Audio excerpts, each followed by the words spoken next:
बजाय इसके कि अब ये बगले बजाएं बेवकूफ़ों की तरह के ईरान शिया है, उसने सुन्नियों को यूँ मार दिया, और वो सऊदी अरब सुन्नी है और उसने ईरान के ख़िलाफ़, ये बेवकूफ़ी की बातें हैं, नासमझी की बातें हैं, इंफॉर्मेशन की कमी है। मेरे नज़दीक ये मसला ना ईरान का मसला है और ना सऊदी अरब का मसला है, ये मसला आलम इस्लाम का मसला है। दुनिया दो खेमों में बटी है, इस्लाम और गैर इस्लाम। हमें भी अपने आप को ये तय करना होगा कि हम किस खेमे में खड़े हैं। कि फ़लस्तीन बुनियाद का पत्थर है, जो इस्लाम की इमारत है, क़स्र इस्लाम, इस्लाम का महल, उसकी बुनियाद फ़लस्तीन है। अगर आज खुदा न खास्ता अहले गज़ा नाकाम हो जाते हैं, कोलैप्स ऑफ गज़ा होता है, तो साइकोलॉजिकली और इमोशनली हिंदुस्तान के मुसलमान कहाँ खड़े होंगे, तसव्वुर करके देखिए। 10 घंटे तक मुस्तकिल परवाज़ करने वाले मिसाइल उठे हैं और वो इसराइल की पार्लियामेंट के ऊपर गर्दिश कर रहे हैं, तो ये एक अलामत तो है। ये तो कोई भी समझ सकता है कि आपने ये मैसेज तो दे दिया कि हम आपके पार्लियामेंट को टारगेट कर सकते हैं, ये सारी दुनिया को बताया। आपने पूरा का पूरा मुस्मार कर दिया गज़ा, लेकिन आप उन 250 में से एक को नहीं छुड़ा सके। और जो कुछ शराइत हमास ने रखी थी 7 अक्टूबर को, आज सारी दुनिया उन्हीं शराइत पर तो नेगोशिएशन कर रही है।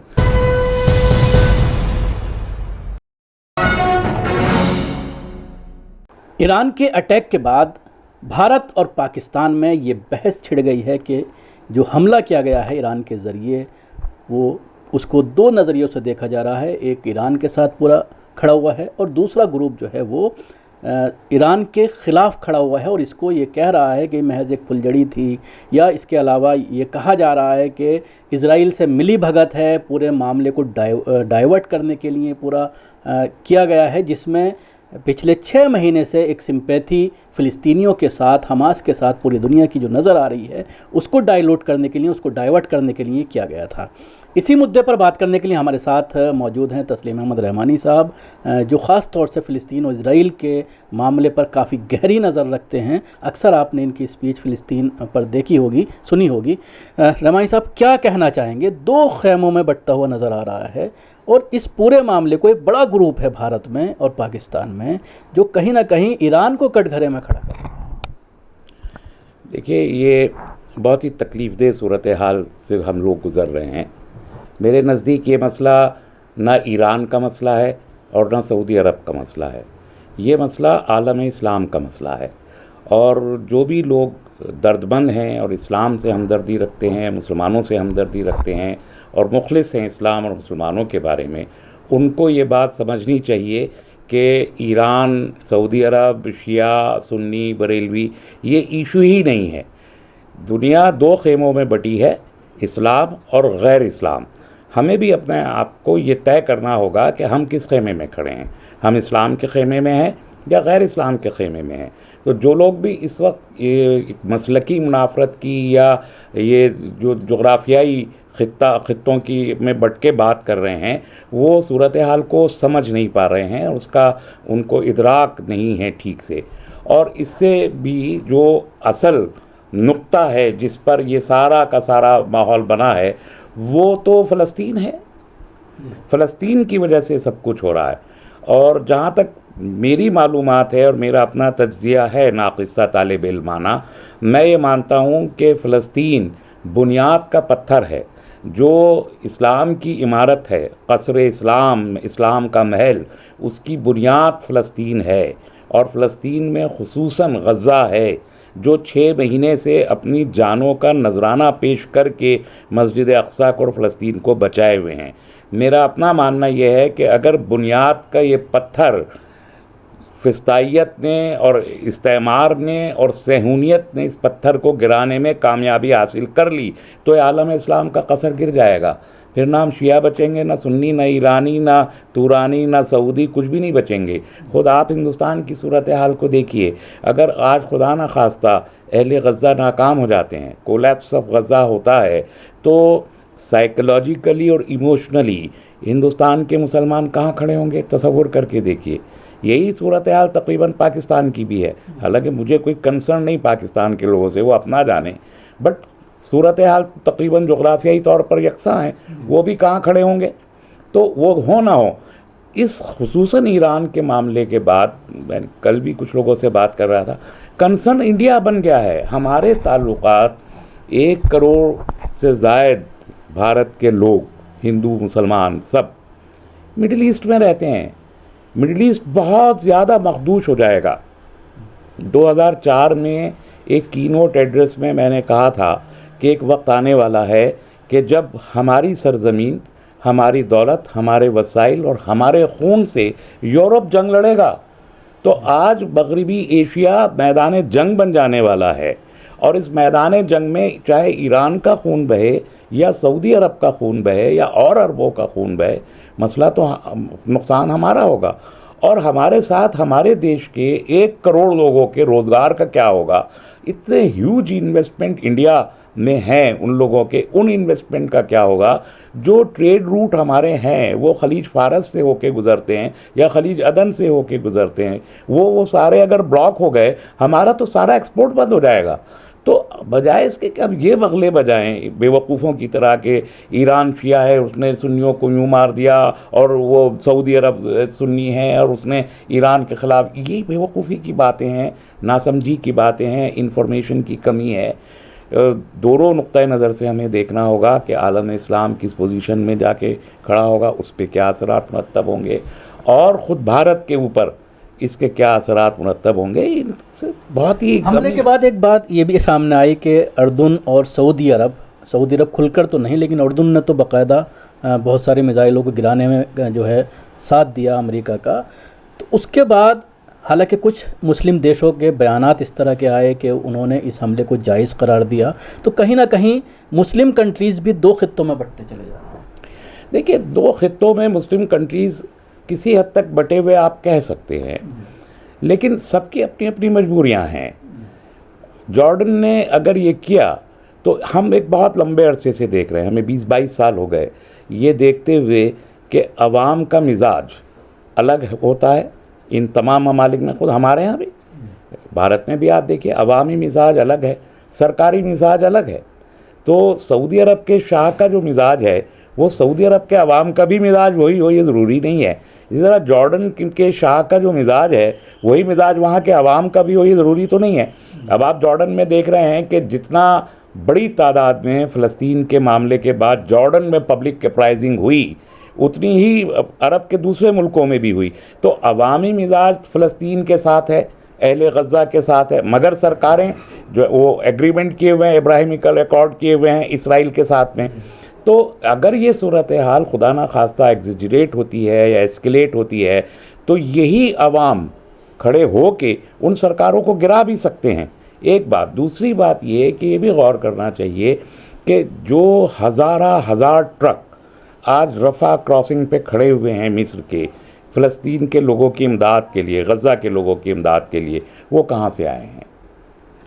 वो भी तो वहीं से आए हैं। दूसरी बात ये कि आज अगर हमास लड़ पा रहा है और इसराइल ये कह रहा है कि इनके हमास गज़ा के नीचे सुरंगों का एक नया शहर बसा हुआ है, पूरा का पूरा एक और गज़ा ज़मीन के नीचे आबाद है, और उनके पास चाहे कमज़ोर हथियार हैं, चाहे पानी के पाइपों से वो मिसाइल बना रहे हों या जिससे बना, कहीं से तो आए हैं।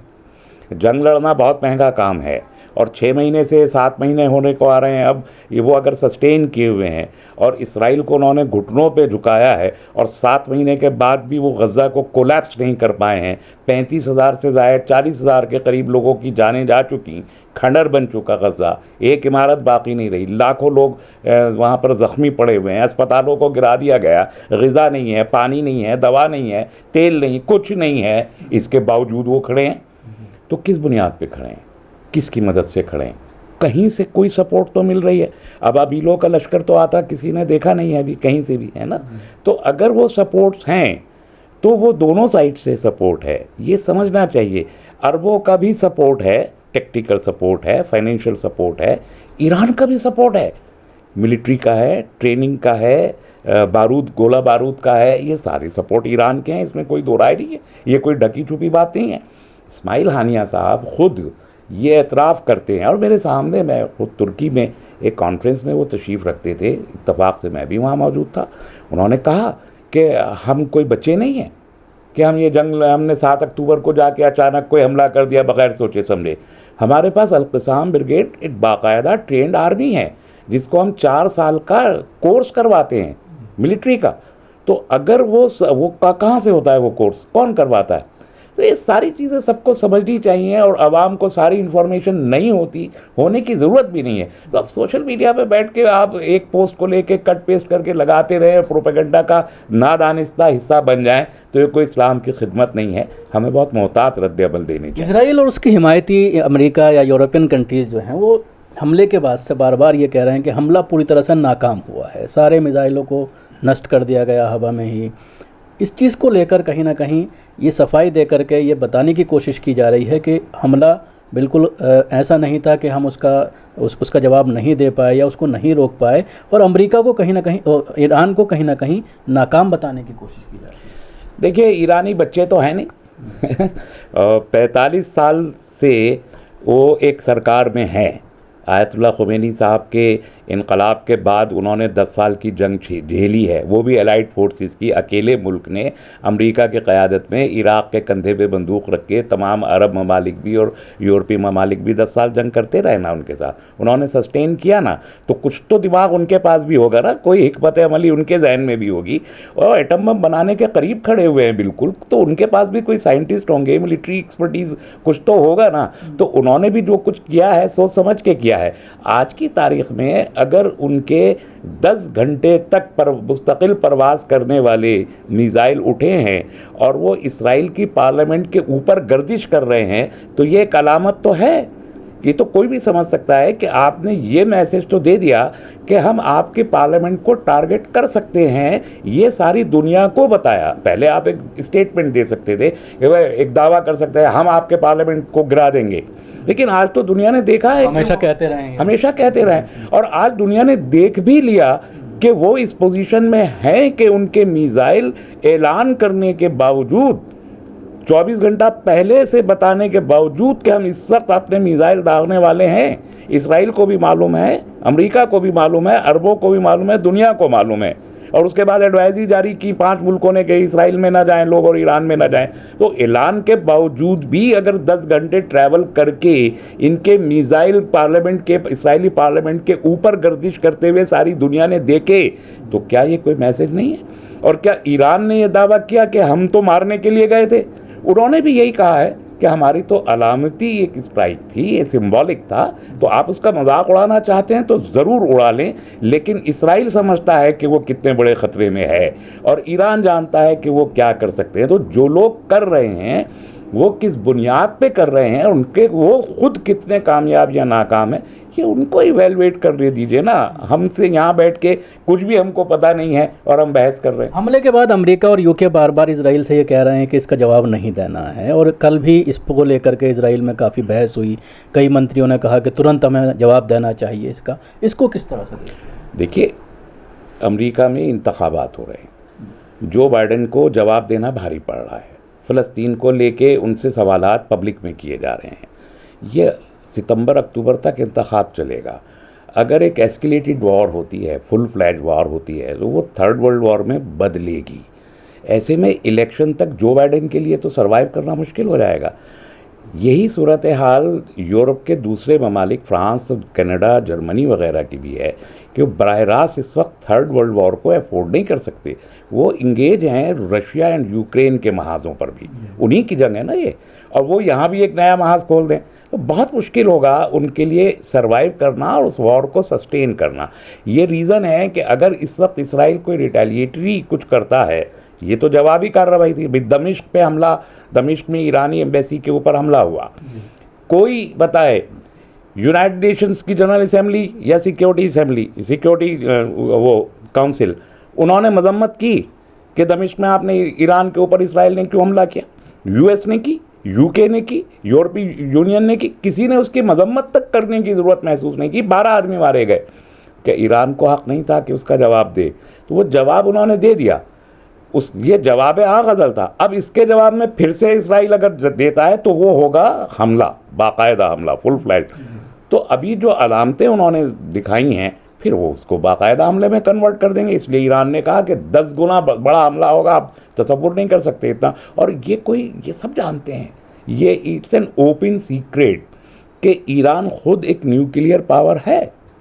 मैंने जब ईरान के लीडरशिप से पूछा अब से चंद महीने पहले कि क्या आपने न्यूक्लियर बम बना दिया, डायरेक्टली पूछा मैंने, उन्होंने कहा कि well I can not answer it but we are nuclear feasible nuclear compatible nuclear power. ये साफ बता रहा है कि वो भी हैं, और ये अमेरिका को भी मालूम है, ये इसराइल को भी मालूम है, सबको पता है कि वो भी न्यूक्लियर पावर है। तो एक न्यूक्लियर वॉर अगर छेड़ना है तो इसराइल को हमला करना चाहिए। इसलिए यूएस ने कहा इसराइल को कि आप बाकायदा हमला ना करें। और इसके बावजूद भी अगर नेतन्याहू की अपनी मजबूरियां हैं, उनका पॉलिटिकल वहाँ प्रॉब्लम है, वो किस वक्त गिरफ्तार हो जाएंगे, किस वक्त उनकी सरकार गिर जाएगी, क्या होगा पता नहीं, तो पर्सनल एंड इंडिविजुअली इसराइल के प्राइम मिनिस्टर की प्रॉब्लम है कि वो अगर जुनूनी अंदाज में जो कार्रवाई उन्होंने गज़ा में की है वो अगर ईरान पे भी कर देते हैं तो सिचुएशन आउट ऑफ हैंड होगी, कोई भी संभाल नहीं पाएगा। एक आखिरी सवाल, ईद के मौके पर एक बात ये चली मुसलमानों में कि मुबारकबाद दी जा रही थी कि ईद की मुबारकबाद, उसके साथ साथ फ़िलिस्तीन की जीत की मुबारकबाद, क्योंकि 2 दिन पहले वहाँ से गज़ा से पूरी फोर्स निकाली गई थी इसराइल के ज़रिए। तो उसको किस तरह से देखते हैं, क्या जीतते हुआ नज़र आ रहा है? देखिए, नज़र आने की बात ही नहीं है। हमास अगर जीता ना होता तो ये सूरत हाल थोड़ी बनती। इसराइल जितनी बड़ी ताकत बताया जाता था और जितना नाकाबिले तस्खीर क़ुव्वत था, उसकी टेक्नोलॉजी, उसकी आर्मी, उसकी मिलिट्री इंटेलिजेंस, एवरीथिंग उसका जो मशहूर था, वो तो 7 अक्टूबर को एक झटके में खुल गया। और उसके बाद से लेके आज तक उनके 250 कैदी जो गिरफ्तार हुए थे, किसी एक को भी इसराइल छुड़ा नहीं पाया। जितने छूटे through the negotiation and dialogue छूटे, अपनी फौजी कार्रवाई के जरिए। आपने पूरा का पूरा मुस्मार कर दिया गज़ा, लेकिन आप उन 250 में से एक को नहीं छुड़ा सके। और जो कुछ शराइत हमास ने रखी थी 7 अक्टूबर को, आज सारी दुनिया उन्हीं शराइत पर तो नेगोशिएशन कर रही है। तो 7 अक्टूबर को ही हमास जीत चुका था। अब आप यहाँ बैठ के कहते रहें कि साहब वो उन्होंने मरवा दिया, इन्होंने मरवा दिया, लेकिन गज़ा के लोग जो हमास के समर्थक हैं, और हमास कोई अकेली ऑर्गेनाइजेशन नहीं है, गज़ा में तहरीक जिहाद इस्लामी भी है, अल-फतह भी, और सारे, और वो सारे जो डिफरेंट ग्रुप थे हमास के हमले के बाद वो मुत्तहिद हो गए। और अहले गज़ा हमास से नहीं कह रहे कि आपने मरवा दिया, आप बाहर जाइए। उन्होंने तो आज तक, फिर बाकी दुनिया में बैठे हुए ये जो फ़लसफ़ी किस्म के लोग हैं, इनको क्या मालूम है, जिसके सिर पे बम गिर रहा है रोज़ाना, जिसने एक एक घर के 40-40 लोग शहीद हो गए। खुद इस्माइल हानिया को आप रोज़ सुबह शाम कहते हैं, 60 आदमी उनके घर के शहीद हो गए। ऐन ईद के दिन उनके तीन बेटे और 3 पोते और 1 पोती शहीद हो गई। उन्होंने तो नहीं कहा, ना उनके लोगों ने कहा, ना 23 लाख गज़ा के अवाम ने कहा कि हम जंग हार रहे हैं या हमारे ऊपर कोई मुसीबत आ गई। आपके ऊपर क्या मुसीबत है, आप बोले चले आ रहे हैं। तो हमास जंग जीता हुआ है, और आलम इस्लाम की सरबुलंदी और सुरखरुई और फतेहमंदी की सबसे बड़ी अलामत है हमास और गज़ा इस वक्त। इसलिए मैंने कहा कि वो बुनियाद का पत्थर है। अगर आज वो पत्थर हिला तो आप भूल जाइए ईरान को, और भूल जाइए सऊदी अरब को, और तुरान को, और मलेशिया को, और तुर्की को। अहले इस्लाम का कसर है, जो मुस्मार होगा उसको बचाइए, उसके लिए उसकी सपोर्ट। लेकिन 56 इस्लामिक मुल्क तो यही चाह रहे हैं कि हमास हार जाए। ऐसा तो नहीं है, हमने तो कहीं 56 ममालिक में ऐसा देखा नहीं। आप देखिए ICJ में कोई गया नहीं। उनके अपने मुफादात हैं ना, कि अगर हमास जीतता है तो उनकी सरकारें हिल जाएंगी, ऐशो आराम ख़त्म हो जाएगा। अगर हमास हार जाता है तब भी उनकी सरकारें गिर जाएंगी, इसलिए कि उनके अवाम हमास के और गज़ा के साथ हैं, एज सच फ़लस्तीन के साथ हैं। तो अवाम तो सारी दुनिया का 2 अरब मुसलमान तो फ़लस्तीन के साथ खड़ा हुआ है। वो किसी एक एंटिटी में उसको बंद मत कीजिए, उनको इन मुल्कों में भी बंद ना कीजिए। मैंने अर्ज़ किया ये सरकारें हैं, अवाम अलग हैं। तो अगर हार जाता है तब भी जो गुस्सा, जो जुनून और जो मायूसी पैदा होगी, उसका अताब इन सरकारों पर ही गिरेगा। तो वो तो जीते या हारे, दोनों सूरत में गिरना इन्हीं के ऊपर। और ये रीज़न है कि सरकारें बहुत खुल के कह नहीं पा रही हैं कि गज़ा की जंग को जो है वो हमास को बंद कर देना चाहिए, इस तरह से नहीं, स्ट्रेटजिकली उसको सपोर्ट कर रहे हैं, ऐलान नहीं कर रहे हैं। यही सूरत है। अगर आज खुदा ना खास्ता ईरान के ऊपर हमला होता है, फुल फ्लैश जंग होती है, तो क्या सूरत है? रूस भी आके, एक सुपर पावर अमेरिका है जो मुखालिफ है, रूस भी आके खड़ा होगा, ईरान के पीछे चीन भी खड़ा, वो ऐलान कर चुके। और ये जो अरब ममलिकत हैं और पड़ोसी ममालिक हैं, ये अगर खुल के उन्होंने कहा है कि हम इनके ऊपर भी हमला कर देंगे अगर इन्होंने अपनी ज़मीन या हवाई रास्ते दिए, तो बहुत बड़ा मसला होगा और अवाम खड़े होंगे ईरान के साथ में। तो इसलिए ये जंग बहुत ही ट्रिकी होगी और बराबर की जंग होगी। ऐसा नहीं है कि ईरान को ये बिल्कुल ही खंडर बना के चले जाएंगे। शुक्रिया तस्लीम रहमानी साहब हमसे बात करने के लिए। जिस तरह से बेबाक अंदाज में इन्होंने बात की और पूरा इसमें कहीं ना कहीं इनका ये कहना है कि हमास तकरीबन जीत चुका है और उसकी कई वजूहात भी इन्होंने बताई, और उसके साथ ही आलम इस्लाम का उस पर क्या रिएक्शन है, अगर हारता है तो क्या होता है और अगर जीतता है तो क्या होता है, इन्हीं तमाम चीज़ों को लेकर अपनी राय रखी। दिल्ली से कैमरा पर्सन फैज़ी के साथ न्यूज़ मैक्स के लिए शकील अहमद।